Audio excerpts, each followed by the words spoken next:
আগের বারেই তো দেখেছো যে আমরা মাদারসাটে গিয়েছিলাম আইবুড়ো ভাত দিতে, কিন্তু যাদের আইবুড়ো ভাত তারাই আসছিল না।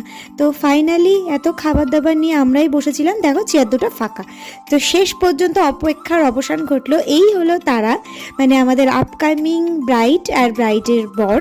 যাই হোক, ওনারা চলে এসছে অনেক ঘোরাঘুরি করার পরে। আর এখানে আমি এরমভাবে হাত দিয়ে রাক্ষসের মতন গপ গপ গপ গপ করে খাচ্ছিলাম, আর ইনি দেখো ফর্মালিটি মেনটেনের জন্য চামচ দিয়ে খাচ্ছিল। তো আমরা এইসব কিছুই খেতে পারিনি, এত খাবার নষ্ট করেছি না, আমি বাড়ি নিয়ে এসেছিলাম। তারপর একটু শেষ পাতে মিষ্টি মুখ করে নিলাম।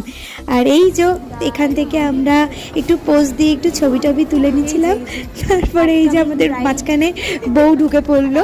তো এই যে আজ মানে এই দিদিদের বিয়ে নিয়ে আমাদের অনেক কিছু রয়েছে প্ল্যানিং, খুব মজা করব আর কি। আর এই যে দাদা, তো ঠিক আছে চলো মিনি ব্লগটা এই পর্যন্তই, বাই।